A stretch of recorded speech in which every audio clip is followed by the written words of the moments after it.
बोलतो ना, अचानक भयानक कोणी हार्ट अटॅक, अटॅक आकस्मिक मृत्यू. मृत्यू होते. आता कळायला लागलं आयडेंटिफाय की हार्ट अटॅक आहे. पूर्वी असं काही नव्हतं. पूर्वी हार्ट अटॅक आला तर करणी कशी केली जाते, काय काय प्रकार असतं. तामसिक असतं. ओके. तामसिकमध्ये काही अंड असतं, काही सुकलेल्या मच्छी असतात किंवा मांसाचे तुकडे असतात किंवा एखादी रक्त दिलेलं बलीचं त्याच्यामध्ये मांस असतात. अशा प्रकारे त्या मटक्यामध्ये वस्तू असतात आणि त्याच्या पुढं त्याच्या म्हणजे थोडंसं पाप करून पुढं जायचं आहे. ओके. हे राहूकेतूचं काम करून जो राहूकेतूची ही पूजा करतो तो पुढे जातो. आणि हे म्हणजे रात्री झपाटण्यापेक्षा दिवसाचं झपाटणं हे खूप बेकार आहे. हे पण ध्यानात ठेवा. रात्रीचं झपाटणं कसं असतं ना की आता परत एक उल्लेख केलात की करणी म्हणून.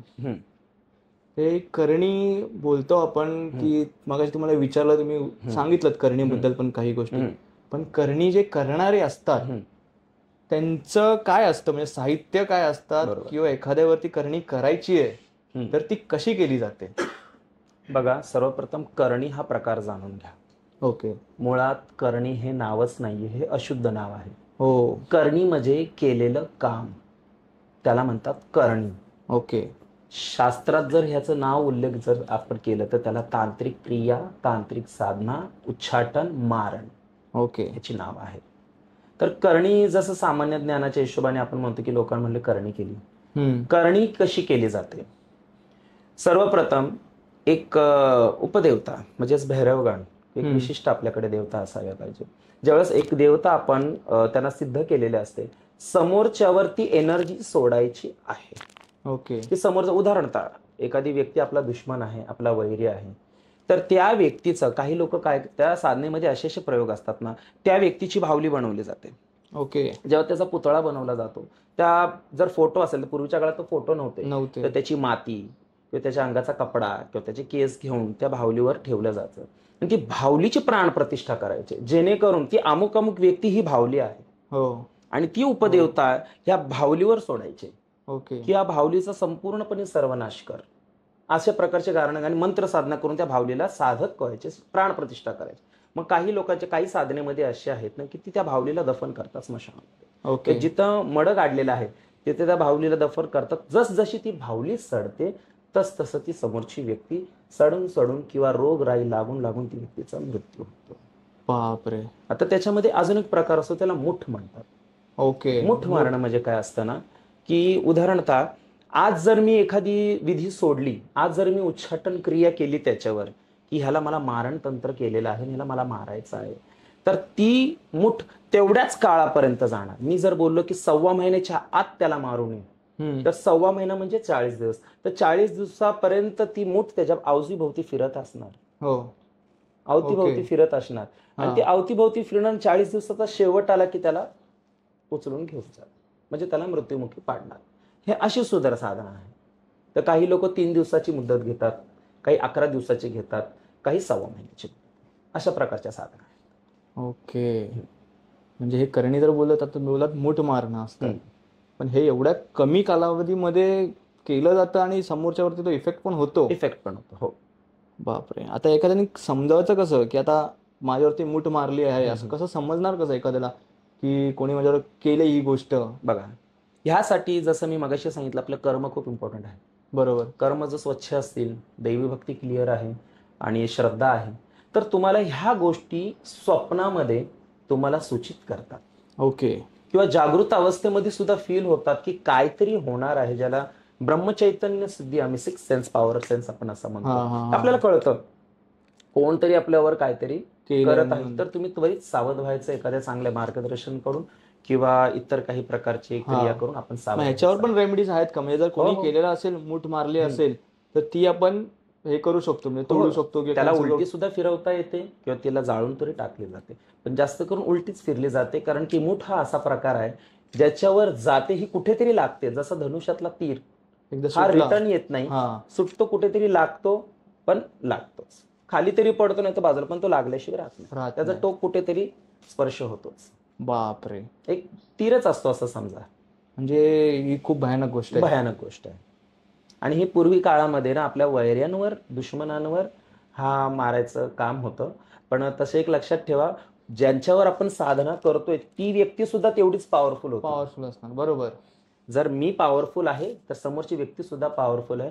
अशा प्रकारचे पण युद्ध चालले. तुम्ही कधी महाभारत मध्ये तो सीन पाहिलाय का? बाण चाललाय, तो जळतोय, बरोबर, आणि तिथून त्याचा एक बाण येतो. येतो. ते सीन आपण पाहिलेलं आहे. असंच काय प्रकारची मुठकरणी आहे असं समजा. ओके. आणि समोरचा व्यक्ती तर एकदम नादान आहे, भोळा आहे, हम्म. आणि त्याला त्याच्यातलं काहीच माहित नाही, तर त्याचा तो शिकार बनतो. ओके. म्हणजे अकस्मात बोलतो ना, अचानक भयानक कोणी हार्ट अटॅक मृत्यू होते. आता कळायला लागलं आयडेंटिफाय की हार्ट अटॅक आहे. पूर्वी असं काही नव्हतं. पूर्वी हार्ट अटॅक आला तरी लोकांना समजून जायचं की याला मूठ केलेली आहे. ओके. बापरे. आमच्याकडे अशी काही लोक अजूनही येतात की गुरुजी मला आहे ना असं काहीतरी जळताना माझ्या अवतीभोवती दिसते, गोल गोल फिरतंय, किंवा मी अशी वॉशरूमला गेली आणि माझ्या डोक्यापासून असं काहीतरी पुढे गेलेलं आहे. तर आम्ही समजून जातो मुठकरणीचा प्रयोग आहे, कालावधी आहे, ती फिरणार तिच्या अवतीभोवती. एकतर तिला वेडं करणार, बधीर करणार. तिला ती गोष्ट दिसणार समोरची, पण समोरच्याला दिसणार नाही. मग माणसं तिला वेड्यामध्ये गिनती करतात. ओके. आलं का लक्षामध्ये? वेडी म्हणून घोषित होणार, स्वतः खचणार, आणि नंतर कळणार की ती मृत्युमुखी पडलं. असा प्रकार आहे. तर आता जसं सांगितलं की एखाद्यावरती मूठ मारतात किंवा करतात वगैरे, ही प्रकार नक्की कसा केला जातो? म्हणजे कोणातरी तांत्रिक दृष्ट्यात जाणार, तांत्रिक असणार, त्यांच्याकडे जाऊन करणार. बरोबर. कारण का सामान्य माणसाला ह्या गोष्टी माहिती नसतात. पण तो तांत्रिक जो असतो तो काय करतो नक्की की समोरच्याला इतका त्रास होतो आणि अक्षरशः मरण पावतो माणूस? बघा, सर्वप्रथम काय करतात ना की आधी काळे वस्त्र असतात. काळ्या वस्त्रावर काही यंत्र काढले जातात, आणि त्या यंत्राच्या मधोमध आहे ना एक कच्च्या मातीची घागर असते, की ती पूर्णपणे पक्की सुद्धा नसावी, कच्ची असावी, कच्ची घागर असावी, आणि त्याच्यामध्ये त्याचं खाणं असतं. ते खाणं काय काय प्रकार असतं? तामसिक असतं. तामसिकमध्ये काही अंड असतं, काही सुकलेल्या मच्छी असतात, किंवा मांसाचे तुकडे असतात, किंवा एखादी रक्त दिलेलं बलीचं त्याच्यामध्ये मांस असतात. अशा प्रकारे त्या मटक्यामध्ये वस्तू असतात, आणि त्याच्या पुढं त्या ज्याला मूठ मारायची त्याची बाहुली बनवली जाते, आणि बाहुली बनवल्याच्या नंतर त्याच्या अवतीभोवती लिंबांचे बली दिलेले जातात. सर्वप्रथम जेव्हा लिंबांचे बली देते तेव्हा ती जी शक्ती आहे ही सक्रिय होते, आणि कुठली शक्ती आपल्याला त्याच्यावर सोडायची आहे, कुठले उपदेवता आहे. जर चेडा आहे, नकारात्मक चेडा आहे, जसे 52 प्रकारचे चेडे आहेत, आग्या, गोग्या, मसन्या, रक्त्या, वीर, पिशाच, चेडा, मारक्या, अशा लय प्रकारचे 52 प्रकारचे चेडे आहेत. त्या चेड्यांमधला कुठली शक्ती, विचित्र शक्ती आपल्याला त्याच्यावर सोडायची आहे, त्या शक्तीची साधना करायची, शक्तीची. परंतु एक आहे, ही जी साधना आहे ही कवचमध्ये मांडली जाते. अवतीभोवती आपल्याला रिंगण घालावं लागतं, आणि त्या रिंगणाच्या सानिध्यामध्येच आतमध्येच ही साधना केली जाते. आणि ही जी साधना ही स्मशानाच्या किनारी किंवा नदी किनारी निर्मनुष्य ठिकाणीच ही साधना केली जाते, कारण की त्यावेळेस कुठल्याही प्रकारच्या मनुष्याने तिकडे येऊ नये याची काळजी घेतली जाते. आणि त्याच्यामध्ये एक नरमुंड असतं. नरमुंड कशासाठी? की तुम्ही जे भोजन, कारण की ते जे तुम्ही खोपडीमध्ये त्या मडक्यामध्ये जे तुम्ही मांडले ना, ह्याचं भोजन तुम्हालाही करावं लागतं, कारण की तो एक प्रसाद असतो.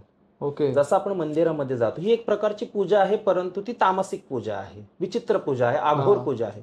ज्यावेळेस आपण एखाद्या मंदिरामध्ये जातो, एका पात्रामध्ये भोजन असतं, आणि ते देवीला प्रसाद अर्पण केल्यानंतर आपल्याला तो प्रसाद खावा लागतो, तसा तो आपल्यालाही तो प्रसाद भक्षण करावा लागतो. तर ते जेव्हा समजा ते मधुराचा त्याच्यामध्ये समावेश असतो. ज्यावेळेस ते नर खोपडे असते, नरमुंड असतं, त्याच्यामध्ये ती मदिरा अर्पण केली जाते, किंवा तो भात असतो, किंवा ते मांसाचे काही तुकडे असतात, ते प्राशन करावं लागतं.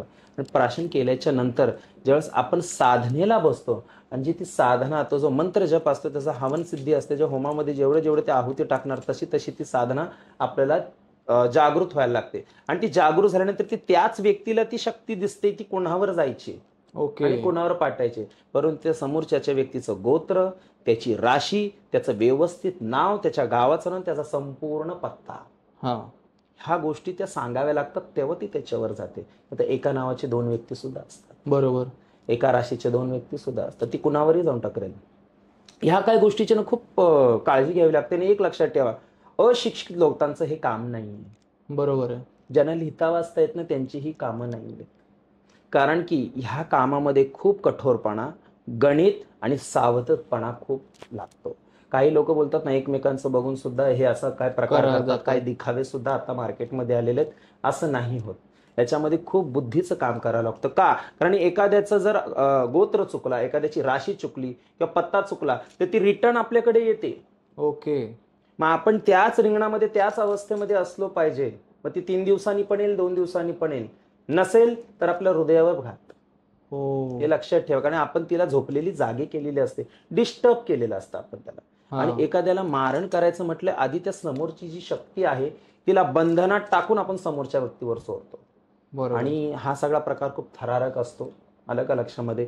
हे हृदयाचे जे नाजूक व्यक्ती आहेत हे त्यांचं काम नाही, हे आघोऱ्यांचं काम आहे. आणि आघोरी कधीही बघा, ते निर्दयी असतात. बरोबर. कधी तुम्ही आघोऱ्यांना पाहिलेत का की ते कठोर बोलणारे असतात, एकदम निर्भीड असतात आणि खूप कठोर असतात असे? तर तीच व्यक्ती ही साधना करू शकतात. ओके. साधारण व्यक्ती ही साधना करू नाही शकत नाही. हे ध्यानात घ्या. असा बापरे. प्रकार म्हणजे मुठकरणीचा असतो. मुठकरणीमध्ये मृत्यू होणे हे साहजिक आहे. हो हो. म्हणजे जर त्याचा तोड नाही केला तर एकतर ज्याच्यावर केलंय त्याचा तरी मृत्यू होणार, जर पत्ता नाही करणारा आहे त्याचा तरी मृत्यू होणार, कुणाचा तरी होणार, एकाच तरी मृत्यू होणार नाही. बापरे. म्हणजे आघोऱ्यांचा प्रकार असतो जसं बोलला जातं. आघोरी आपण पाहिलेत ते तर असेच असतात की गळ्यामध्ये माळा, म्हणजे मुंडांची माळा अशी नॉर्मल नसतात. ते मुंडांची माळा, भस्म फासलेले असतात पूर्ण अंगावरती. बरोबर. आणि साधारणतः असे कुठे पण दिसत नाहीत ते. बघा कसं आहे ना, वेळ आणि काळ. आघोरी आणि साधक यांच्यामध्ये खूप जमीन अस्मानाचा फरक आहे. आघोरी कधीच घरात राहत नाही. आता काही लोकांनी एक टॅग केलेला आहे, एक ट्रेंड चाललेला आहे, मी आघोरी आहे आणि घर संसार आहे. नाही, हे फ्रॉड आहेत. का? कारण की आघोरीचा अर्थ काय? अवघड. अवघड म्हणजे खूप सगळ्यांपेक्षा भिन्न, सगळ्यांपेक्षा वेगळा, संसार न करणारा, घरापासून अलिप्त राहणारा आणि फक्त स्मशानातच आपलं वास्तव्य करणारा, ह्याला म्हणतात आघोरी, म्हणजेच अवघड. ओके. बाबा भूतनाथचे हे भक्त असतात. मग बाबा भूतनाथ म्हणजे काय झालं? भूत. आता भूत म्हटल्यावर घरात राहणार का? भूतांचे नाथ. आणि त्यांचे हे भक्त, म्हणजेच ते स्मशानात त्यांचं उदरनिर्वाह, इतर वगैरे वास्तू त्यांना तिथेच असते. ते घरामध्ये संसार करत नाहीत, त्यांना लेकरं बाळ नसतात. त्यांचे शिष्य शिष्य परंपरेनेच ते अवगत झालेले असतात. ओके. असं असतं. तुमच्याकडे असे आलेत का काही की जे येतात की आम्हाला अशा व्यक्तीचा काय मृत्यू जीव घ्यायचा आहे किंवा वाईट करायचं आहे, असं काही आलेत का? कधी अनुभव आहेत? हो, खूप आहेत असे. तर अनुभव आता तर हल्ली तर खूप आहेत. कारण की आताच बघा, शिकलेलं जग आहे की एवढे नॉलेज घेतलेले आहेत, एवढे शिकलेले आहेत, परंतु तरी सुद्धा ह्या क्षेत्रामध्ये एवढी रुची ठेवलेली लोक आहेत. बरोबर. की ते स्वतः येऊन म्हणतात की आम्हाला अमुक अमुकचं मारण करायचं आहे, अमुक अमुकचं मारायचं आहे. किंवा घरगुती क्लेशमुळे पण येतात की बाबा मला ह्याने असं त्रास झाला, तिला मारून टाका. बापरे. सरळ मारून टाकायला सांगतात. तर त्यावेळेस आमचं उत्तर एकच असतं, जर तुम्हाला मारायचं आहे तर समोरच्या व्यक्तीचा गुन्हा काय ते दाखवून द्यायचा. आणि जर तो गुन्हा असेल तर त्याला सुधरवायचा प्रयत्न करा. आमचे असे अनेक काही केसेस आहेत, आम्ही त्यांना इग्नोर केलेले आहेत. कारण की जसं मगाशी मी सांगितलं, हे एक प्रकारचं गुन्हा आहे किंवा पाप आहे. एखाद्याला आपण मारणारे नाही आहोत, आपण तारणारे आहोत. आपण देवाचे भक्त आहोत. ही विद्या जनकल्याणासाठी आहे, ना की जन संपवायसाठी. बरोबर आहे. आलं का लक्षामध्ये? बरोबर. मग ज्या वेळेस एखादी व्यक्ती आपल्याकडे एखाद्याला मारायला येते ना, तर आम्ही त्यांना सांगतो की त्याला सुधरवायसाठी तुम्ही आमच्याकडे क्रिया करा. बरोबर आहे. आमचे जे मंत्र आहेत, आमची जी साधना आहेत, की त्या व्यक्तीला समज जाईल, सुधरेल, अशा प्रकारच्या आम्ही क्रिया सोडतो. पण आम्ही आतापर्यंत ना मारण कुणावर केलेलं नाहीये. का नाही केलेलं? कारण की आम्हाला पापाचं धनी बनायचं नाहीये. बरोबर. आम्हाला ह्या समाजाला जागृत करायचं आहे आणि आम्हाला जनकल्याण करायचं आहे. कारण की कर्मा रिटर्न्स, कर्म हे फिरतं. जर आज मी कुणावर मारण तंत्र मला येतं, हो, कारण की मी शिकलेलो सुद्धा आहे त्या गोष्टी. परंतु आम्ही आतापर्यंत कुणावर प्रॅक्टिस का नाही केली? जर आज मी कुणावर प्रॅक्टिस केलीये तर काही वर्षांनी, काही दिवसांनी हे कर्म जेव्हा रिटर्न फिरतो, माझ्यावरही कोणीतरी ते करणार. बरोबर आहे. आणि आम्हाला ते भोग नकोय. सर्वप्रथम साधक बनायच्या आधी तुम्हाला निसर्गाचे नियम जाणून घ्या. तुम्ही त्या नियमांमध्ये जर बसत असाल तरच साधक बना, अथवा तुमच्या स्वार्थासाठी साधक बनू नका. जेवढं दिसायला सोपं आहे, आतमध्ये गेल्यानंतर काही सोपं नसतं, खूप अवघड आहे. बरोबर आहे. कारण की तुम्ही सामान्य माणसं, तुम्हाला नियम नाहीयेत, आम्हाला खूप नियम आहेत, हे लक्षात घ्या. खूप खूप त्याग पण करावा लागला असेल या गोष्टी. त्याग आहे, खूप त्याग आहे. सुखाचा त्याग आहे. बरोबर. भौतिक सुखाचा त्याग आहे, शारीरिक सुखाचा त्याग आहे. इतर गोष्टी की ही साधना करताना मला मोहमाया सुद्धा सोडावी लागते. मोहमाया म्हणजे काय झालं, आपले गणगोत, आपले इलेक्ट्रॉनिक्स, आपले मोबाईल्स, आपले जे काही तर माया आहे की ज्याच्यामध्ये आपण गुंतवतो, सगळं सोडावं लागतं काही साधना करण्यासाठी. फक्त साधनेमध्ये लक्ष आणि गुरुतत्वांवर लक्ष ठेवावं लागतं, तेव्हा ही साधना, म्हणजे त्याला एकाग्रता आपण बोलतो, कॉन्सन्ट्रेशन. असं काही कुठल्याही गोष्टीमध्ये एकाग्रताच लागते. उदाहरणार्थ तुम्ही जर IAS बनताना IAS ची एक्झामची तयारी करताय तर तुम्हाला एकाग्रता पाहिजे. तुम्हाला ही मोहमाया सोडावीच लागणार, कम्प्युटर सोडावा लागणार, तुम्हाला मोबाईल सोडावा लागणार, तुम्हाला मित्र परिवार सगळ्यांना बाजूला ठेवून आपल्याला फक्त फोकस आपल्या एक्झाम्सवर. त्याच प्रकारची ही साधना असते. साधना करत असताना, आणि बघा ही साधना काय, ती साधना काय, जो IAS बनायच्या वेळेस त्याग करतो सगळ्या गोष्टींचा, तोच पुढे जाऊन IAS बनतो. एक्झॅक्टली ह्या क्षेत्रामध्ये जो सगळ्या गोष्टींचा त्याग करतो तो पुढे जाऊन एखादा सिद्ध तांत्रिक किंवा साधक.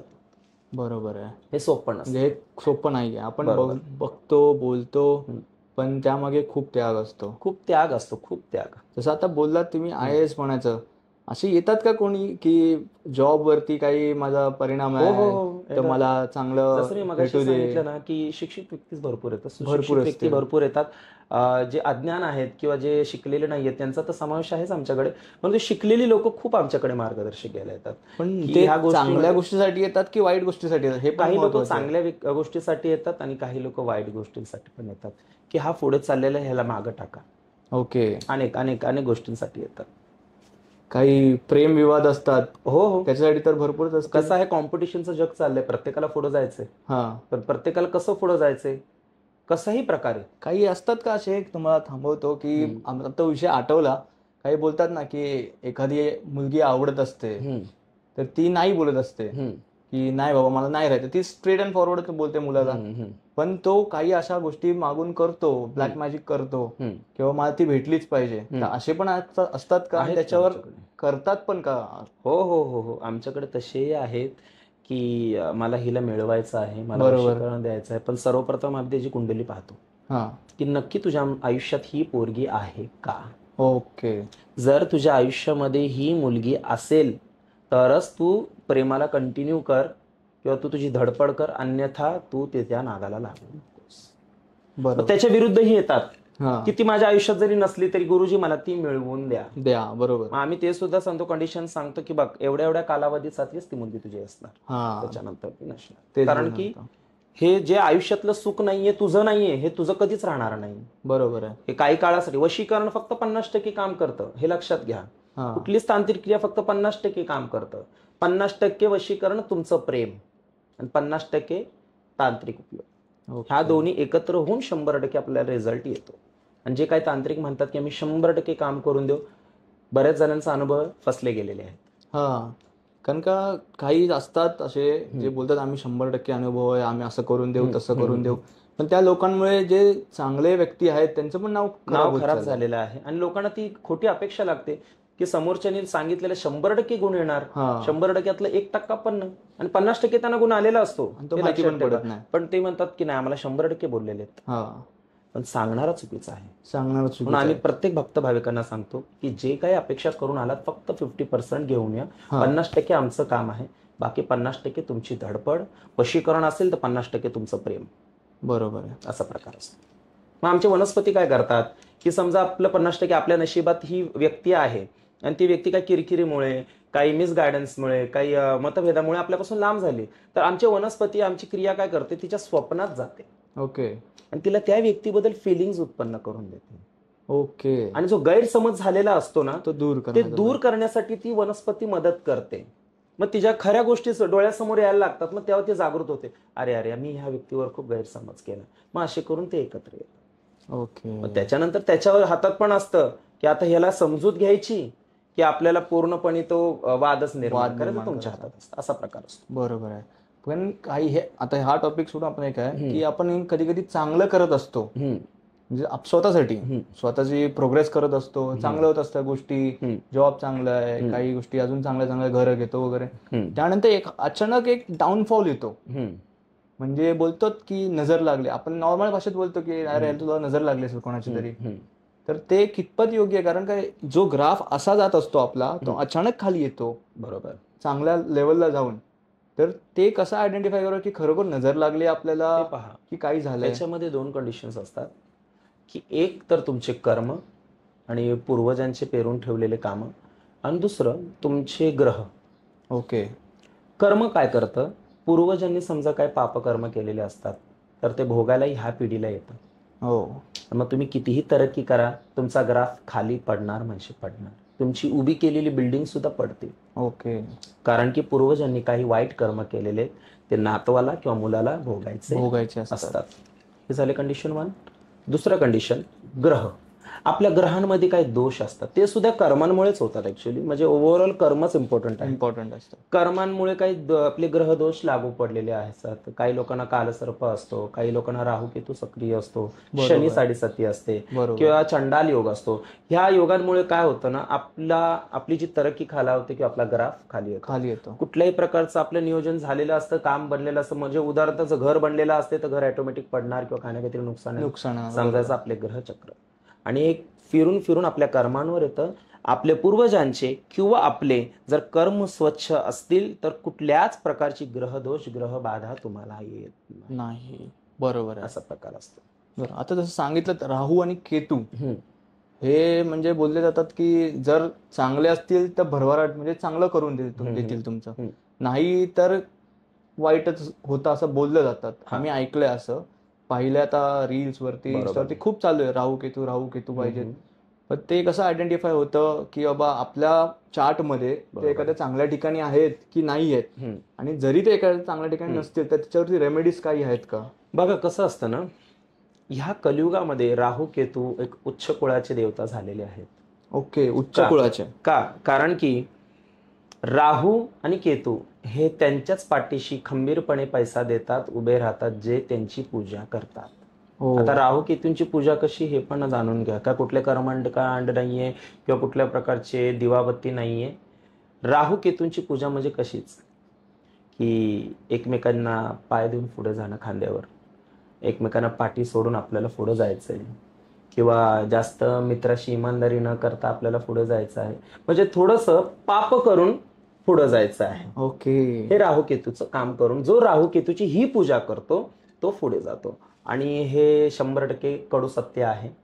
जो एकमेकांच्या उरावर पाय देऊन पुढे जातो तोच आज यशस्वी आहे. आणि जो मैत्री बित्री ह्या निभावण्यामध्ये जो बिझी आहे तो आजही पाठी आहे. हे लक्षात ठेवा. मग राहू केतूची पूजा ही आहे. आणि राहू केतूची अजूनही काही निशाणी हे लक्षात घ्या. जर तुम्ही आळशी आहात, तुमच्या करिअर विषयी तुम्ही हलक्यात घेतलेला आहे, तर तुमच्यावर राहूची साया आहे. ओके. तुमच्याकडे खूप काही सुवर्ण संधी आहेत, तुम्ही पुढे जाऊ शकता, फ्लेक्सिबिलिटी. पण तुमच्या आळसपणामुळे ना, तुमच्या उशिरा उठण्यामुळे किंवा तुमच्या वेळेचं महत्व न ठेवल्यामुळे ना, तुमच्यावर राहू सक्रिय आहे लगेच आयडेंटिफाय होतो. ओके. चार्ट पाहायची गरज लागत नाही. जसं आपण ऑरा बघून भरपूर काही गोष्टी अनुभव घेतला जातो, त्याचप्रमाणे समजून जातो ह्याचा राहूचा काल चालू आहे. आणि राहू काल कसा, आळस पण फील झालं का समजायचं राहू काल चालू झालं. ओके. म्हणजे लेझीनेस, पडूनच आहे, काय करायची इच्छा नाही होत, तो राहू काल आहे. पण ह्यालाही तुम्ही तोड देऊन जर पुढे जाताय तर तुम्ही तुमच्या आयुष्यामध्ये जिंकताय. हे लक्षात ठेवा. म्हणजे जर समजा राहू काळ आहे आपल्यावरती, आपल्यावर तो प्रभाव देतोय लेझीनेसचा, तर त्याच्यावर काय करावं आपण की तो आपल्याला फील नाही झालं पाहिजे लेझीनेस? बघा, सर्वप्रथम जर लेझीनेस तुम्हाला जर हे करायचं आहे तर एक बात अशी आहे की तुम्हाला स्वतःचं अंग झटकून काढावं लागेल. ओके. कारण राहूने तुम्हाला पकडलेलं नसतं, त्याची फक्त साया आलेली असते. आणि या जगामध्ये एक लक्षात घ्या, कुठल्याच गोष्टी अशक्य नाही, सगळ्या गोष्टी शक्य. Everything is possible. हे लक्षात ठेवा. फक्त तुमची करायची ताकद. तुमच्याकडे बहाणे. राहू काय करणार, तुम्हाला बहाणे आणून देणार. आज नको, उद्या करू. बरोबर. उद्या नको, परवा करू. अरे वेळ भरपूर आहे. हे तुमच्याकडे ना, ही सगळे अफवा राहू आणून देतो. परत चुकीचे मित्र आणून देतो. ओके.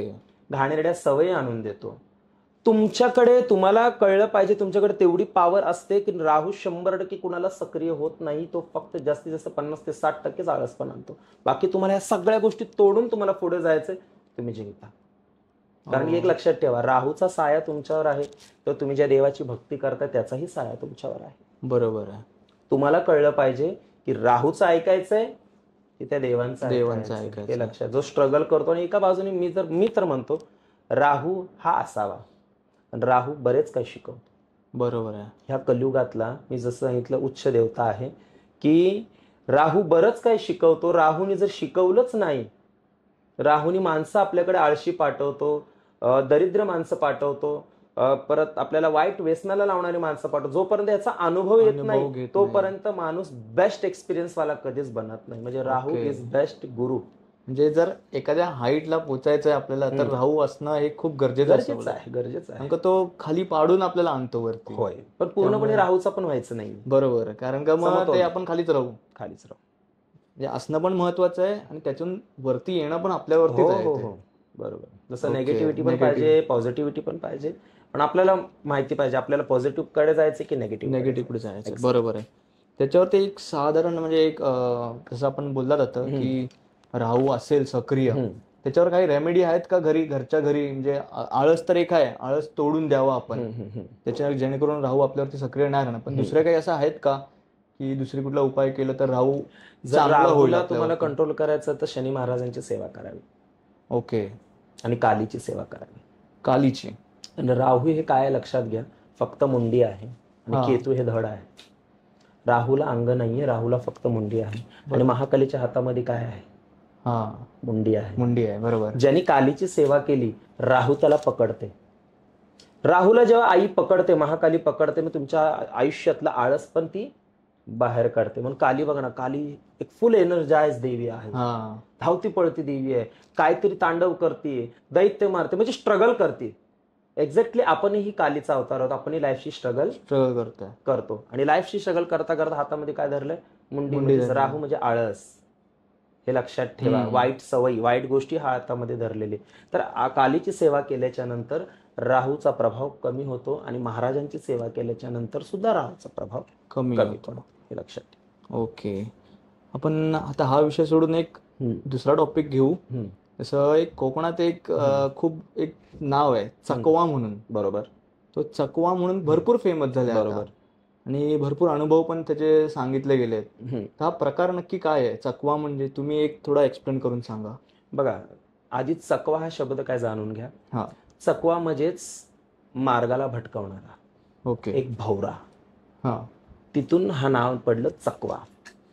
समजा एक पिशाची शक्ती एक अशी असते ज्याला आम्ही चक्री चेडा सुद्धा म्हणतो, कोकणामध्ये चकवा म्हणतात. बरोबर. हा काय करतो ना, माणसाची दिशाभूल करतो. जर हा रस्ता गावाकडे जाण्याचा आहे आणि जंगलाचा मार्ग आहे तर तो स्मशानाच्या दिशेला नाही. किंवा त्याला तो दिशेला नाही, त्याला ह्या दिशेला जायचंय तर त्याला ह्या दिशेला नाही. म्हणजे त्याचे रस्ते भडकवत राहणार, ह्याला म्हणतात चकवा. आणि जर चकवा पिशाच जर कोणाला जर भेटला तर काही असे अनुभव आहेत की कित्येक वर्षापासून गायब आहेत, त्यांना घरचा रस्ताच भेटत नाही. बापरे. मग तिथेच फिरत, त्याच विभागात फिरतात परंतु घरचा रस्ता भेटत नाही. हा चकवा असतो. आणि ही चकवा पिशाची शक्ती जी आहे ही खूप म्हणजे सक्रिय कोकण भागामध्ये आहे. कोकण भागात नाही, ते बऱ्याच ठिकाणी महाराष्ट्रामध्ये सुद्धा भेटले जाते. परंतु ज्याला हा भेटला आहे त्याची परिस्थिती खूप बिकट झालेली आहे. म्हणजे त्या माणसाला कधीच घरपर्यंत येऊन देत नाही. बापरे. आणि ही चकवा शक्ती कशासाठी उपयोगी काढायची पण मी तुम्हाला सांगतो. ज्यावेळेस वैरी दुश्मन ज्यावेळेस महायुद्धामध्ये की आपल्या घराकडे आक्रमक न व्हावे म्हणून त्याला तिथल्या तिथे फिरवून ठेवायचं, त्याच्यासाठी हा चकवा उपयोगी पडत होता. तर अनेक आताच्या जमान्यामध्ये लोकांनी त्याचा दुरुपयोग केलेला आहे. बरोबर प्रकारे आपल्याच लोकांसाठी ते चक्र केलेली आहे. बरोबर आहे. असं कारण का असं बोलतात ना की घरी जाताना किंवा चांगल्या कामासाठी जातानाच कुठेतरी भेटतं आणि मग तो माणूस दिशाभूल पडून जातो. ती वेळ निघून जाते, एखादी चांगली असते ती पण निघून जाते. आणि हे कधी कधी घडतं सुद्धा आपल्या दैनिक जीवनामध्ये. आपल्याला समजा एखाद्या चांगल्या इंटरव्ह्यूला पोहोचायचं आहे. बरोबर. आणि तो वेळ लिमिटेड आहे. बरोबर. आणि त्या लिमिटेशनच्या वेळेमध्ये जर आपण पोहोचलो नाही आणि आपण नाहीच पोहोचत, आपण 2 तास अगोदर घरातून निघा, आपण वेळेवर नाही पोहोचत आपल्या डोक्यामध्ये, तर समजायचं आपल्यावर काहीतरी चकवा बाधा केलेला. आपण म्हणतोच ना साधारण, बाबा चकवा झाला मला, असं. म्हणजे असं बोलू शकत नाही की गावीच या गोष्टी होतात. हो, असं काही गरजेचं आपण जिथे राहतोय तिथे पण होऊ शकतात. मुंबई काय गावच होती पहिली, तो आता सिटी झाली. बरोबर. असा प्रकार. बापरे. आणि असे साधारणतः आपण एखाद्या ठिकाणी जात असतो, जसं स्टार्टिंग आपण तीच केली होती की ठोके असतात एक की 12 वाजता जाऊ नकोस, 3 वाजता बाहेर जाऊ नका, रात्रीच्या वेळी, दुपारच्या वेळी. तर त्यावेळेला काही वेळा आम्ही पाहिलं असं गावी पण जे म्हातारे वगैरे असतात ते सांगतात की आम्हाला अशी अशी व्यक्ती दिसली होती किंवा पांढरी साडी घालून एखादी बाई दिसली होती, पण त्याच टायमिंगला असते ती गोष्ट तिथे घडते. तर ती कितपत खरी आहे आणि ते असं दिसलं समोर, समजा एखादा आपण चाललोय एखाद्या रोडनी बाईकवरून चाललोय, समोर एखादी व्यक्ती दिसली तर त्या क्षणाला काय म्हणजे आपली अनुभूती काय असली पाहिजे, काय आपण केलं पाहिजे? कारण का सामान्य माणूस आम्ही तर घाबरणार पहिला आपण, तर त्यावेळेला काय केलं पाहिजे? बघा कसं असतं ना, जसं मगाशी मी सांगितलं, वेळ आणि 12चा ठोका. इतर वेळेचं काही नसतं, परंतु जो 12चा ठोका असतो दुपारचा आणि दिवसांचा, रात्रीचा. तर रात्रीचं कसं असतं ना, की हे स्वाभाविक आहे, सर्वांनाच भीती वाटते. बरोबर. की बाबा जिथे भूते नसतील तरी तिथे लोकांना भीती वाटते की इथे भूत आहे. परंतु दुपारचा 12चा ठोका असा आहे, त्यावेळेस पिशाच शक्ती अतिशय सक्रिय असते. कारण की सूर्य आपल्या बरोबर डोक्यावर असतो, हे लक्षात ठेवा. जेव्हा सूर्य डोक्यावर असतो तर त्यांची ना पळापळ असते, हे लक्षात ठेवा. इथे पळू का तिथे पळू, इथे पळू का तिथे पळू. जेव्हा ते पळत असताना, इथे जेव्हा ते लपत असताना आपल्याला जर मनुष्याला जर ती वस्तू भेटली तर ती मनुष्याला अटॅक करते. म्हणजे रात्री झपाटण्यापेक्षा दिवसाचं झपाटणं हे खूप बेकार असतं, हे पण ध्यानात ठेवा. रात्रीचं झपाटणं कसं असतं ना, की त्यांना भूक लागलेली आहे, ते असे रस्त्यातून चाललेत खाण्याच्या शोधामध्ये, एखाद्या मनुष्याशी भेट झाली आणि त्यांना स्पर्श केला, हे असा प्रकार असतो. आणि दिवसाची जर भेट झाली दुपारची तर अक्षरशः माणसाला पछाडून सोडतो. बापरे. आणि ही बात खरी आहे की ज्या ठोक्यावर जे वेळ असतो, आणि प्रत्येकाचा एक वेळ आहे, त्या वेळेच्या नुसार कधीच त्या निर्मनुष्य ठिकाणी किंवा अशा मनुष्य ठिकाणी नाही जायचं. बरोबर. कधी तुमच्याकडे असे आलेत का कोणी जे खरोखर झपाटलेले असतात, आल्यावरती म्हणजे ज्यांच्या अंगात वगैरे येतो डायरेक्टली, असं कोणी आलंय का? आणि ते म्हणजे कितपत भयान असतं ह्या गोष्टी? हे पहा, आमच्या गादीवर तर असे अनेक प्रकारचे लोक येतच असतात. त्यातले अनुभव असे आहेत की ज्यांच्या अंगामध्ये पिशाच शक्ती येते. आता पिशाच शक्ती अंगात का येते हे जाणून घ्या. आपल्या शरीरामध्ये 7 चक्र आहेत. जे 7 चक्रांमध्ये जर एक चक्र म्हणजेच आज्ञाचक्र जर जागृत असेल आणि त्याचा दरवाजा ओपन असेल तर त्या शक्तीमध्ये, त्या चक्रामध्ये अनेक शक्ती प्रवेश करतात. चांगली शक्ती पण प्रवेश करते, वाईट शक्ती पण योगायोगाने जर वाईट शक्तीचा सामना झाला आणि वाईट शक्ती त्या शरीरामध्ये जर प्रवेश झाली तर तो चक्र बंद होऊन बाधित होतो. आणि ती शक्ती अंगात येणे म्हणजे काय, ती आत्मा कुणाची होती तसंच तो माणूस बिहेव करायला चालू करतो. तसाच माणूस आपण म्हणतो, ही व्यक्ती आता चांगली होती आणि आता कशी काय असे, त्याचे वागणं, त्याचं खाणं वाढलं, त्याचं बोलणं वाढलं.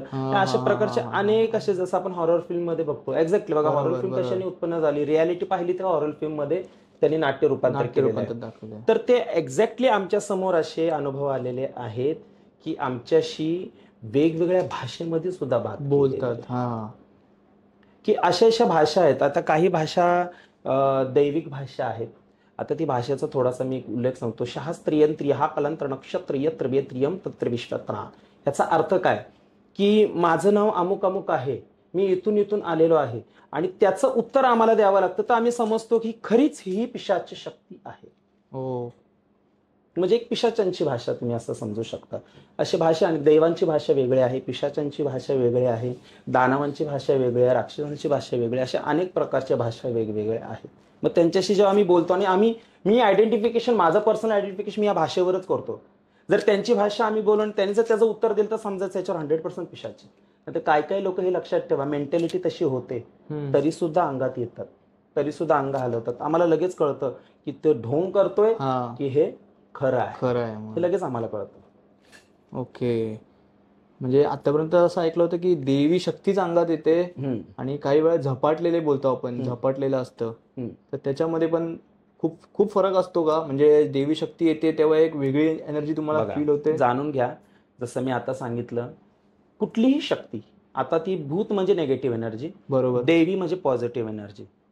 ह्या एनर्जी अंगात येणं म्हणजे नक्की काय समजून घ्या. आपल्या शरीरामध्ये जसं मी सांगितलं 7 चक्र आहेत, आणि 7 चक्रांमधला एक चक्र जरी जागृत असेल तर आपल्याला ती देवी शक्तीचा अनुभव येतो, ज्याला कुंडालिनी शक्ती म्हणतो. कुंडालिनी शक्ती आपली मूलाधार चक्रामध्ये स्थित असते, आणि ही जेव्हा शक्ती वर येते, म्हणजे खाली शक्ती आहे, इथे शिव आहेत, जेव्हा आतून जेव्हा शक्ती वर येते आणि शिवाला भेटते तेव्हा माणसाच्या शरीरामध्ये व्हायब्रेशन्स होतात. ओके. एक करंट असतो, त्याचा व्होल्टेज फक्त कमी असतो, पण ते करंट आहे. जसं आपल्या लाईटीच्या स्विचबोर्डमध्ये जो करंट आहे एक्झॅक्टली तो करंट आहे, फक्त त्याची जी व्होल्टेज कमी आहे. मग जो करंट आपल्याला आल्याच्या नंतर आपलं अंग व्हायब्रेट होतं. व्हायब्रेट झाल्याच्या नंतर आपण आपल्या भानात नसतो.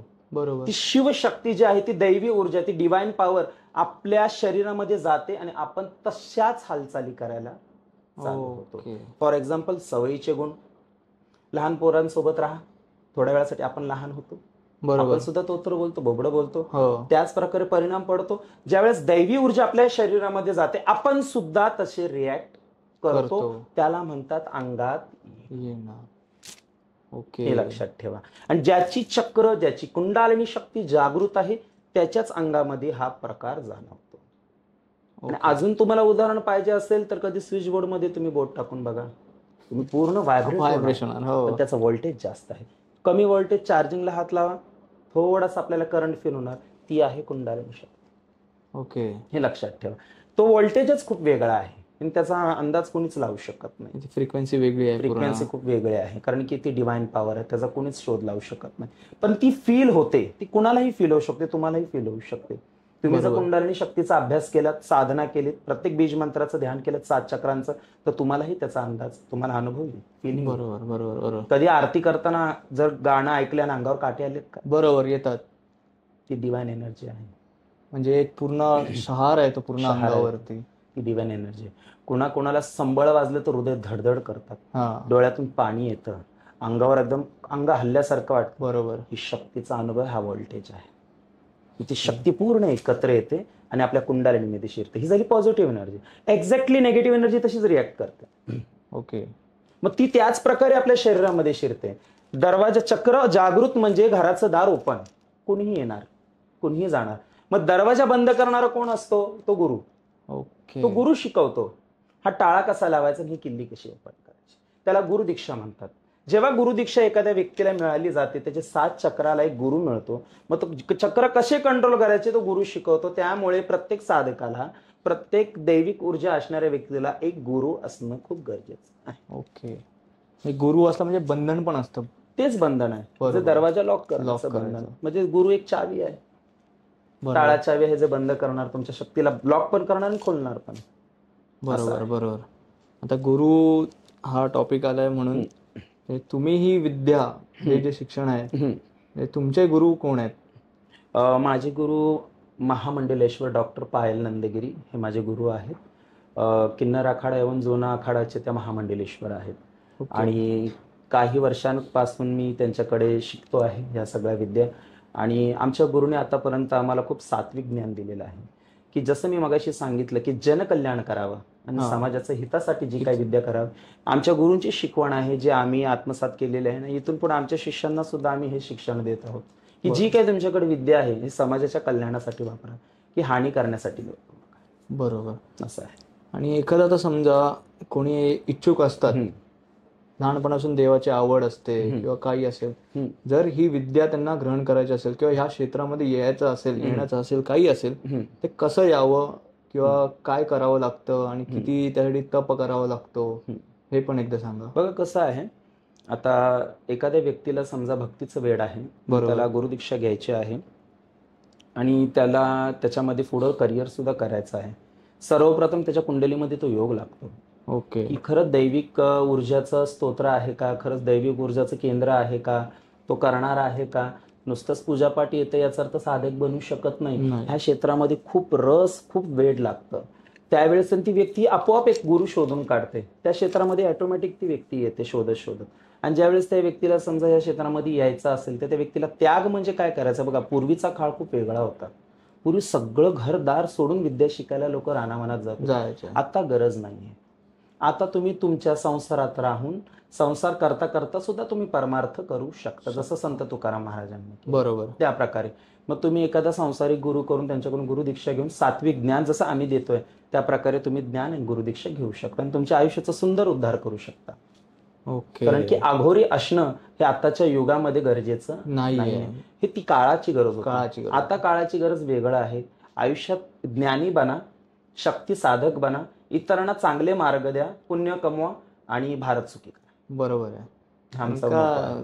खूप चांगली गोष्ट आहे. कारण का फक्त आघोरी बनून उपयोग नाहीये. आपल्याकडून दुसऱ्यांना पण फायदा झाला पाहिजे, कल्याण झालं पाहिजे दुसऱ्याचं, हे खरोखर चांगली गोष्ट आहे सर. आता आमच्या चॅनलच्या मार्फत तुम्ही काही रेमेडीज किंवा काही उपाय किंवा काही गोष्टी असतात जे घरी नॉर्मल जे गृहिणी असतील, जे घरातले पुरुष मंडळी असतील, यांच्यासाठी काही गोष्टी आहेत का ज्यांच्याकडून संसार असू दे चांगला चालावा किंवा घरात चांगलं म्हणजे पॉझिटिव्ह एनर्जी राहावी, यासाठी काही गोष्टी आहेत का? एक सुंदर मार्गदर्शन मी तुम्हा सर्वांना देईल. जसं मी मगाशी सांगितलं की आयुष्य सुखी करायचं आहे तर आपली मेहनत, आपली ऊर्जा, आपलं कष्ट तर हवे, पण त्याच्यानंतर आपलं प्रोटेक्शन ह्या अशा शक्त्यांपासून जर तुम्हाला करायचं असेल तर आपली कुलदेवता जागृत करा, आपले कुलस्वामिनी, आपलं कुलदेवता ओळखा, त्यांची पूजा अर्चना करा आणि तुम्ही 100% नक्कीच तुम्ही सुखी व्हाल. कारण ज्याच्या पाठीशी कुलदैवत म्हणजेच आपले कुळाचे मायबाप आहेत तो आयुष्यात कधीच संकटामध्ये सापडत नाही. संकट आले तरी सहजासहजी त्याच्यातून पार पडले जातो. हा आमचा स्वतःचा अनुभव आहे. बरोबर आहे. कुलदेवताची पूजा अर्चना करा, बस, बाकी काही करू नका. ओके. आता कुलदेवतेचा वास आपल्या घरी आहे की नाही कसं म्हणजे ओळखता येऊ शकतं का? ओळखता येतं. कसं असतं ना की सर्वप्रथम आपण 1000 उतारे करतो, बरोबर, 1000 तांत्रिकांकडे जातो, आपल्याला कधीच फरक पडत नाही. असे केसेस माझ्याकडे खूप येतात. गुरुजी भरपूर ठिकाणी फिरलो, शेवट तुमच्या गादीवर आलो. ज्यावेळेस आम्ही त्यांचा अभ्यास करतो, त्यांचा कौल घेतो ना, तेव्हाच कळतं उतारे केलेले आहेत, क्लेन्झिंग झालेली आहे, परंतु मूळ कुळदैवतच नाहीये. कसं असतं ना, आपल्या आयुष्यामध्ये आपले काही बिघड झालेले असतात, ऑरा दूषित झालेला असतो, आपले ग्रह दोष झालेले असतात, ते उतारे होतात. परंतु जेव्हा आपल्या घरातनं आणि आपल्या शरीरातनं ती घाणेरडी शक्ती बाहेर जाते ना, तेव्हा ते घर स्वच्छ होतं. मग पुन्हा ते शक्ती पुन्हा घरात येऊ नये त्याच्यामुळे कोणतरी आपल्या घरामध्ये एक मेन माणूस बसवला जातो किंवा एक शक्ती बसवली जाते. त्याच प्रकारे बघा, घर जर रिकामा असेल तर कोणी येईल? त्या घरामध्ये कोणतरी गॉडफादर पाहिजे, आई पाहिजे, वडील पाहिजे किंवा कोणतरी शाणा व्यक्ती पाहिजे, त्या घराला शोभा असते. बरोबर. प्रोटेक्शन पण असतं की कोणी येऊ शकत नाही. त्याचप्रमाणे आपलं घर जेव्हा धुतलं जातं, आपलं शरीर जेव्हा धुतलं जातं उतार्याने, त्यावेळेस ती शक्ती पुन्हा येऊ नये म्हणून आपलं कुलदैवत स्थापन करावं.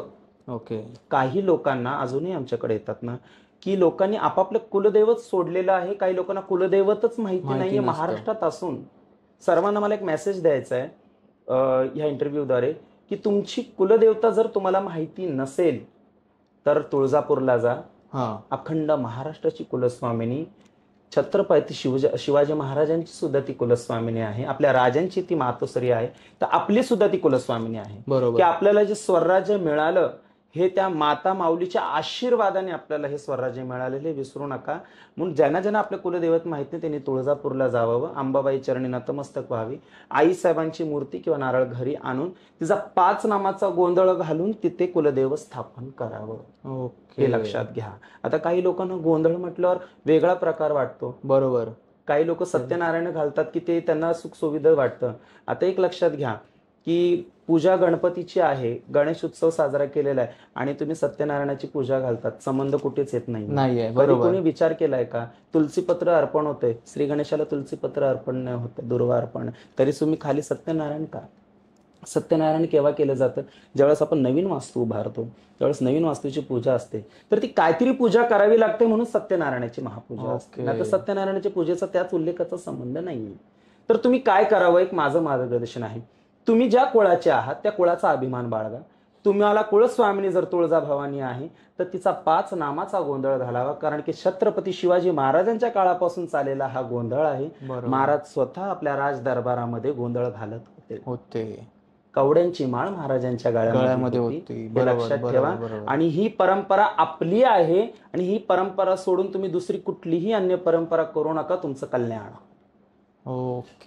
आणि पूजा करायची ही गरज नाही. ही खूप मोठी गोष्ट आहे. आपण पाहिलंय गणेश उत्सव असतो तेव्हा सत्यनारायणची पूजा असते. आता त्यावेळेस ते एकच देवता आहेत, सत्यनारायण. पण गोंधळामध्ये एक रहस्य तुम्हाला सांगतो, ज्यावेळेस गोंधळ घातला जातो ना, तुम्ही कधी पाहिलं असेल, तो जो गोंधळी जो बोलतोय ना गाणं, तो 33 कोटी देवांना त्या गोंधळाला बोलवतो, आमंत्रण देत असतो. बरोबर. त्यात सत्यनारायणच नाही, तुमचे अनेक देवता येतात. तुमचा गावचा, शिवचा, जाळाचा, थळाचा, कोळाचा, मुळाचा, इष्ट, बाह्य, सगळे देवी देवता तिथे आलेले असतात. म्हणजे किंबहुना तुम्ही विचार करा तुमची किती प्रकारची पूजा त्या एका गोंधळामध्ये होते.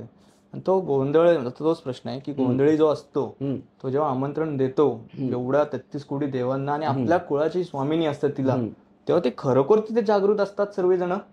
कारण का ती एनर्जी असतेच. आपण जेव्हा गोंधळात असतो तेव्हा तो फील असतो, वेगळा ऑरा असतो. बरोबर. सगळे त्या जोश मध्ये असतात. बरोबर आहे. तेव्हा ते म्हणजे ते आनंदमय असतं सर्व. तर ती खरोखर जी ऊर्जा असते ती म्हणजे एवढी प्रत्येक वेळेच्या गोंधळा हाकेला आपली देवी किंवा एवढे जे गण आहेत ते येतात का खरोखर? गोंधळ काय जाणून घ्या. सर्वप्रथम ज्यावेळेस देवीने चंडमुंड दैत्यांचा वध केला अंबा भवानीने महिषासूर मर्दिनीने, त्यावेळेस काळ भैरवनाथांनी हे दोन्ही दैत्यांचं शिर बनवलं आणि त्याचं संबळ तयार केलं आणि त्याला वाजवलेलं आहे, तेव्हा ती भवानी शांत झालेली आहे. ओके, हे लक्षात ठेवा. म्हणजे संबळ हे वाद्य एवढं पवित्र आहे आणि एवढं उच्चकालीन आहे की ते संबळ म्हणजे दुसरं काही नसून दैत्यांचं शिर आहे. हे जिथं वाजवलं जातं तिथं अपवित्र शक्ती, पिशाची शक्ती थांबली जात नाही. हे लक्षात ठेवा. आणि जिथं ही संबळ हे वाद्य वाजवलं जातं तिथं भवानी येतेच येते. कुळापासून पूर्वी परंपरेपासून चालत आलेली आहे की तिथे भवानीला यावंच लागतं. मग भवानी एकटी येत नाही, तिचे अनेक देवी देवता, सप्तमात्रिका, 64 जोगणी, 52 भैरव, इतर देवी देवता, सर्व देवी देवता त्या गोंधळामध्ये येतात. हे लक्षात ठेवा. आणि त्याच्यामध्ये तिचं ड्युटी पाजळते. ड्युटी पाजळते म्हणजे नक्कीच काय, तिथे जेव्हा जी झोत जळते त्याच्यावर जेव्हा तुम्ही तेल तुपाचं आहुती देता तर तुमचे सगळे विघ्न त्या बाणावर, त्या ड्युटीवर जळले जातात. म्हणजेच काही प्रकारचं हवन पण होतं. बरोबर बरोबर. अग्नी ही जिवंत देवता आहे, तिला स्पर्श करू शकता का? नाही. मग जिवंत देवी देवताला तुम्ही जे देता हे त्या अग्नीमध्ये प्राशन केलं जातं आणि तिची राख होते. समजायचं आपली जी आहुती दिली ती मान्य होते म्हणून झाली. हे लक्षात ठेवा. हा असा प्रकारचा गोंधळ तुम्ही घाला की तुमच्या सगळ्या प्रकारचा गोंधळ मिटला जाईल. गोंधळाचा फुल फॉर्म मी तुम्हाला आज सांगतो. गोंधळाला गोंधळ नाही म्हणत, गण आणि दळ. ओके.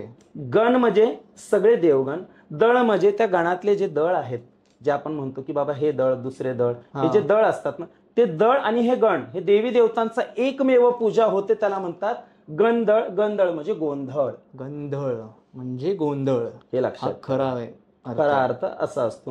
म्हणून हा गोंधळ जर तुम्ही घातला तर तुम्हाला कुठल्याच प्रकारची इतर पूजा करायची गरज नाही, कारण गणराज महाराज सुद्धा त्यावेळेस आलेले असतात. हे लक्षात ठेवा. आणि संबळ जो बोललात ते आपण तो पाहतो, एक वेगळं आहे ते, कारण का ते सगळीकडे यूज नाही होत ती गोष्ट. एक्झॅक्टली. फक्त गोंधळाच्या वेळीच आपण पाहिलेली गोष्ट आहे. त्याचा अर्थ हा आज समजला की ते काय आहे नक्की. बापरे. आणि तेच आता त्याच ह्याच्यावरून की देवीला नैवेद्य दाखवतात तसे तेव्हा बोलतात की देवीला रक्ताचं नैवेद्य लागतं किंवा बळी लागतो. ते कितपत खरं आहे? कारण का गोंधळाच्या वेळी असू दे किंवा गावी राखण बोलतात त्यावेळी असू दे, तेव्हा एक बळी दिला जातो. मनुष्याचा नसतो, प्राण्यांचा असतो, जे प्राणी असतील त्यांचा. पण ते कितपत खरं आहे की देवीसाठीच असतो का ते, की काही वेगळ्या गोष्ट आहे? सर्वप्रथम जाणून घ्या बली हा काय प्रकार आहे. बली म्हणजे आपल्या जवळच्या काही वस्तूंचा त्याग, त्याला म्हणतात बली. आले का लक्षामध्ये? तर बली हा कुणाचा दिला जातो? फॉर एक्झाम्पल, कुणाला प्रसन्न करायचं आहे, तुमच्या इष्टदेवतेला तुम्हाला प्रसन्न करायचं आहे, तर बली हा स्वतःच्या गोष्टींचा दिला जातो, ना की दुसऱ्यांचे प्राणी विकत घेणे आणि त्यांना कापून ते रक्त देणे. हा दैवी प्रकार नाहीये, हा अघोर प्रकार आहे.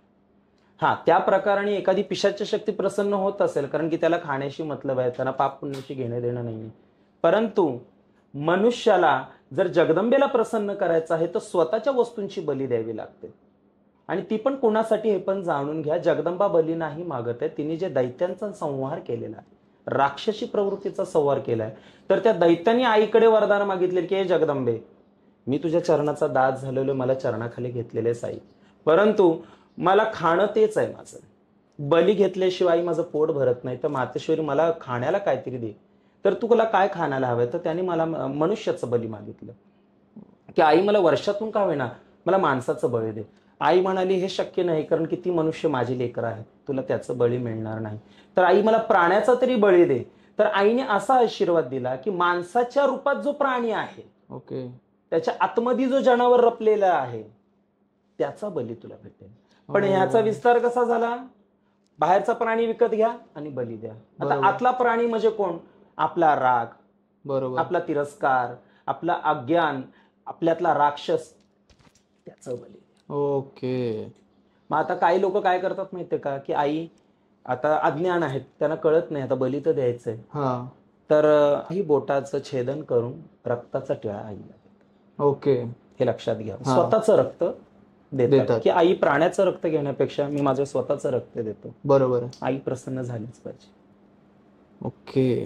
जसं आपण पाहिलं शिवाजी महाराजांनी जेव्हा स्टार्ट केलं स्वराज्य तेव्हा स्वतःचं रक्त दिलं, दिलं हे ध्यानात ठेव. स्वतःचं रक्त दिलं म्हणजेच आईला प्रसन्न तिकडे व्हावंच लागेल. का? कारण की आईने आतापर्यंत तुमची अगरबत्ती घेतली, दिवा घेतला, तुमची अनेक पूजा धारण केली, पण ज्यावेळेस लेकराचं रक्त येतं तेव्हा आईला जागा हलवावीच लागते, आईला उठावंच लागतं. ही भक्ती आहे. Okay okay okay. अशा प्रकारचे बली अर्पण करा, अज्ञान दूर करा आणि उगाचच मुख्य प्राण्यांचा बळी घेणं बंद करा. म्हणजे हे खूप चांगलं सांगितलं तुम्ही, कारण का आतापर्यंत आम्ही पाहिलं या गोष्ट आणि भरपूर चर्चा पण झाली या गोष्टीवरती, की जेव्हा देवीला आपण बळी लागतो तर हे कितपत योग्य होतं हे माहिती नव्हतं अजूनपर्यंत. बरोबर. तर हे चांगलं सांगितलं, त्याबद्दल खरोखर खूप चांगली गोष्ट आहे ही, ऐकण्यासारखी होती. तर सर आता ऑलमोस्ट आपण भरपूर काही बोलून झालोय, तरी पण तुम्ही जर काही सांगू इच्छिता आमच्या व्ह्युअर्सला, किंवा एखादी चांगली गोष्ट असेल किंवा तुमचा काही अनुभव असेल, जो थरारक अनुभव असू दे किंवा चांगला असू दे, कोणताही दोन्ही असतील तर दोन्ही पण तुम्ही सांगू शकता, एक जेणेकरून क्लिअरिटी भेटेल त्यांना. थरारक असेल तरी पण चालेल. बघा, अनुभव तर माझ्या आयुष्यामध्ये भरपूर आहे. गेल्या 11 वर्षापासून मी अनेक अनुभवांशी खेळत आलेलो आहे. सध्या तरीही मी अनुभव घेत आलेलो आहे. परंतु माझ्या आयुष्यामध्ये एक अतिशय खतरनाक असा अनुभव मी शेअर करेल, की मी कोकणामध्ये एक वेळेस गेलो होतो. कणकवली ह्या ठिकाणी गेलो होतो मी. खूप लांब गेलो होतो. त्या जंगलामध्ये गाव होतं. ते गावाचं नाव पण मला आता ध्यानात नाही आहे. पण त्या गावामध्ये नंतर मी पुन्हा कधी गेलोच नाही आहे. कारण तिथं खूप बेकार अनुभव असा होता की त्या घरामध्ये ना एक वृद्ध महिला वारली होती. पण ती महिला खूप विचित्र प्रकारे वारली होती, की 3 दिवस झालेली ती महिला वारून, आणि नंतर 4थ्या दिवशी तिच्या अंगावर किडे पडले होते. आणि ज्यावेळेस ती जे प्रेत सडलं गेलं त्याचा वास उठला गेला, त्याच्यानंतर इन्व्हेस्टिगेशन भरपूर असे काय प्रकार आणि ते सॉल्व्ह झाल्यानंतर कळालं की ती अशीच पडून मेली, ज्यावर कोणी लक्ष दिलं नाही. घरचे सगळे मुंबईला राहायला होते. घर खूप प्रशस्त आणि मोठं घर होतं. आणि ज्यावेळेस नंतर ती जी पिशाच्य झाली, ती जी आजी होती ती पिशाच्य झाली, आणि पिशाच्य झाल्याच्या नंतर ती जिथे राहायचं ना, त्यांच्या रात्रीची येऊन ना गळ्याला मिठी मारून झोपायची आणि दिसायची स्पष्ट आणि गायब व्हायची. ती मान दाबायची नाही, परंतु गळ्याला अशी मिठी मारायची आणि गायब व्हायची. मग त्यावेळेस हे जे प्रकार घडायला लहान लहान लेकरांना पण ती दिसायला लागली. मग असे प्रकार जेव्हा झाले घरामध्ये, तेव्हा सर्व काही ठिकाणी माझं नाव आणि माझ्या ओळखीने माझे ते जजमान भक्त माझ्याकडे आले, आणि ज्यावेळेस आम्ही ह्या सगळ्या गोष्टींचा कौल घेतला आणि आम्ही ठरवलं की आता उतारायला जायचं आणि हे प्रकार काढून घेऊन यायचे. त्या दिवशी माझ्या स्वप्नामध्ये ती म्हातारी आली. परंतु ती माझ्या दारात होती, पण घरात नाही आली.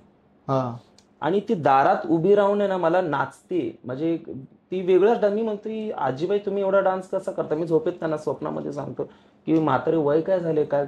तर ती मला काय म्हणते, तू जेव्हा मरशील ना तर तुझ्या मूर्तीवर, तुझ्या मड्यावर असा डान्स करणार. मग हे मी असं का बोलते, मला काहीच कळालं नाही. तरी सुद्धा ही म्हातारी कोण असेल? मला ते कल्पना नव्हती की मी हा कौल घेतलेला आहे. तीच मला स्वप्नामध्ये येऊन सांगते, म्हणजे ती मला रोखती, नको म्हणून. पण तरी सुद्धा मी माझं धाडस केलं आणि आमची गाडी निघाली. क्रुझर गाडी होती, आम्ही 5 जण होतो. ज्यावेळेस आम्ही गेलो, त्या घरामध्ये प्रवेश केला, त्या घरामध्ये होम हवन विधी सगळ्या विधी मांडल्या. आणि ज्यावेळेस आम्ही हे चालू केलं, आणि एक विधी असते महाकालीची, जेव्हा आहुती देताना आम्ही लाईट बंद करतो, अंधारातच देवीला आम्ही आहुती देतो. ती आहुती ज्यावेळेस आम्ही दिली, लाईट बंद केली ना, माझ्या डाव्या बाजूला एक अशी सावली उभी राहिली ना, ती एवढी मोठी सावली होती ना, मला अजून पण अंगावर काटा येत होते कधी विचार करताना, की तिचं पत्र्याला असं डोकं लागत होतं. एवढी मोठी सावली होती. ती सावली फक्त मला आणि माझ्या एका शिष्याला दिसत होती. माझा शिष्य मला खुणवतोय, गुरु बाजूला पहा. मी त्याला चुप केलं की तू जरा सुद्धा आवाज काढायचा नाही, आपल्याला आहुतीच कंटिन्यू ठेवायची. कारण की ती मला माहिती, कारण ती मला दिसलेली होती. त्याच अवस्थेमध्ये ती केस अशी तुटलेली आणि काय काय गोष्टी अजून मला दिसल्या. तर ती मी आहुती जेव्हा चालू केली, हे आमचं कंटिन्युएशन चालू होतं. आणि ज्यावेळेस ती लाईट लावली तर ती लाईट नंतर लागलीच नाही. म्हणजे ती स्विच उडाला किंवा फ्यूज उडाला, काय झालं माहिती नाही. मग ते माणसं पण घाबरली, तिची जी मुलं बाळ होती ती पण घाबरली. म्हणजे गुरुजी असा काय प्रकार झाला? म्हणजे ठीक आहे असेल, मी त्यांना घाबरू नाही शकत ना. त्यांना जर मी हे सगळं सत्य परिस्थिती सांगितली तर ते इथून पळतील. बरोबर आलं का लक्षात? ते खूप गंभीर होईल. मग त्याच्यानंतर मग आम्ही शांत रीतीने कालीचा हवन केला, सगळ्या गोष्टी आम्ही उतारा केला, सगळं तो उतारा बांधला. आणि ज्यावेळेस आम्ही तो उतारा बांधला आणि वेशीच्या बाहेर जेव्हा आम्ही नेण्याचा प्रयत्न केला, तो उतारा ना त्या पोराच्या हातामध्ये होता. ओके. तुम्ही विचार नाही करणार, तो जो उतारा मी बांधला होता, ती जी गाठ मी बांधली होती ना, त्याच्यातून असं काहीतरी असं हे करत होतं, म्हणजे जसं बोट घालते ओके. त्या ह्याच्यातून, त्या बोचक्यामधून, की मला बाहेर येऊ दे.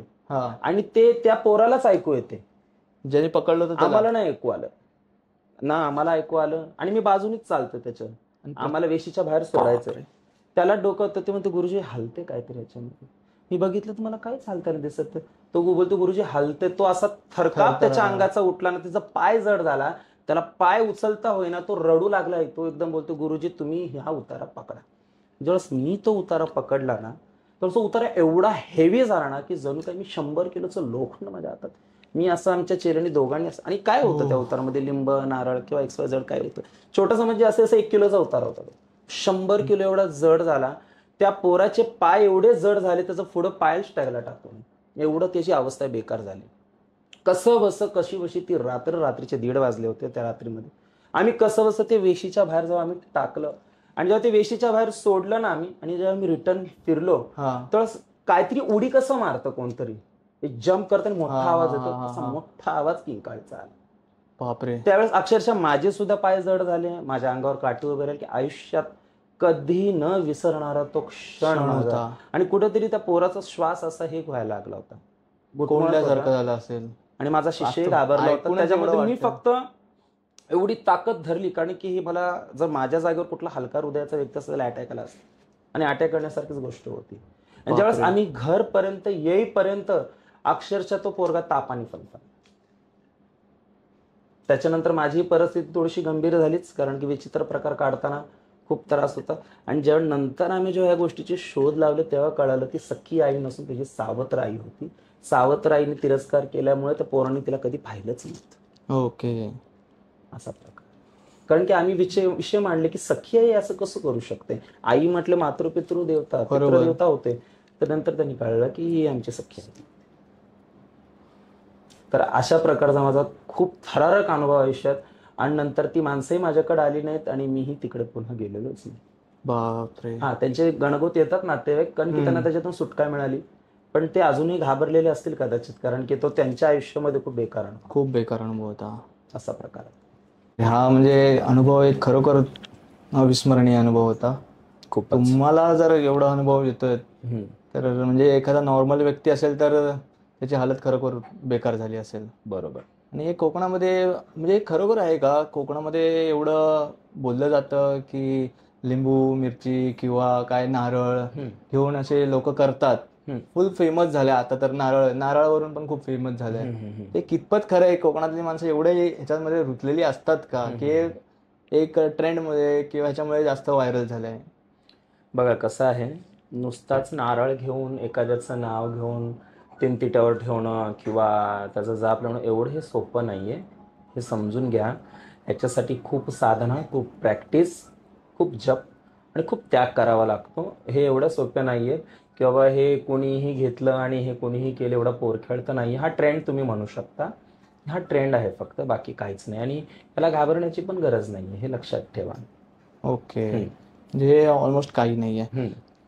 तर आता ऑलमोस्ट आपण सर्व गोष्टी कव्हर अप करून झालोय. या गोष्टीत खूप काही गोष्टी शिकायला भेटल्यात सरांकडून.